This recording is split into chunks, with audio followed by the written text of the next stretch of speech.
জাতীয় school cricket থেকে উঠে আসা ক্রিকেটারদের প্রশিক্ষণের পাশাপাশি বৃত্তির ব্যবস্থাও করা হবে বলে জানালেন বিসিবি পরিচালক ফাহিম সিনহা। দুপুরে বাংলাদেশ ক্রিকেট বোর্ডে প্রাইম ব্যাংক জাতীয় স্কুল ক্রিকেট টুর্নামেন্টে বিস্তারিত তুলে ধরতে গিয়ে এমনটা বলেন তিনি। আজ থেকে শুরু হয়েছে বিভিন্ন স্কুল নিয়ে দেশের সবচেয়ে বড় ক্রিকেট প্রতিযোগিতা। বিস্তারিত জানাচ্ছেন SM আশরাফ।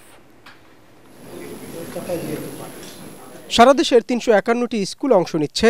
এটাই তৃণমূলে ক্রিকেটের সবচেয়ে বড় উৎসব। ম্যাচ হবে ৬৫৭টি। ২৫ জানুয়ারি পর্যন্ত জেলা পর্যায়ে স্কুলগুলো খেলবে। সেরা পর্যায়ে জায়গা করে নিতে ৬৪ জেলার চ্যাম্পিয়নরা মুখোমুখি হবে। বিভাগীয় পর্যায়ে ১৬ দল খেলবে জাতীয় পর্যায়ে। এবং এটাকে আকর্ষণীয় করার জন্য আমরা বেশ কিছু উদ্যোগ এখানে অ্যাড করার চেষ্টা করেছি।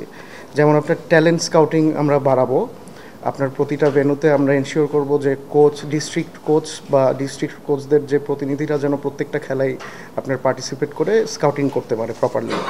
তারপরে আপনার মানে স্কুলের শিক্ষার্থী এবং অভিভাবক যারা যেন আপনার মাঠে অংশগ্রহণটা বাড়াতে পারি, ওইটার কারণে আমরা কিছু ফান গেম, কিছু কুইজ গেম অ্যারেঞ্জ করছি।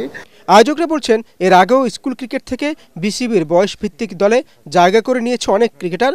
বাছাইকৃত খেলোয়াড়দের দীর্ঘমেয়াদী প্রশিক্ষণের ব্যবস্থাও করা হবে। অবশ্যই আমাদের এই তরুণদেরকে অনেক উৎসাহিত করে সাধারণত। তো তারা যেন আপনার ফ্রি টাইমে প্লেয়ারদের সাথে যে কিছু আপনার টিপস শেয়ার করা, তাদেরকে উৎসাহ দেওয়া, এই ধরনের অ্যাক্টিভিটিসে আমরা ন্যাশনাল লেভেলের প্লেয়ারদেরকে ইনভলভ করার চেষ্টা করব। 10 এপ্রিল থেকে শুরু হবে দেশ সেরা স্কুল নিয়ে জাতীয় পর্যায়ের খেলা। বিসিবির আশা, এই ক্রিকেটাররাই আগামী দিনে জায়গা করে নেবেন জাতীয় দলে। SM Ashraf, ATN Bangla, Dhaka.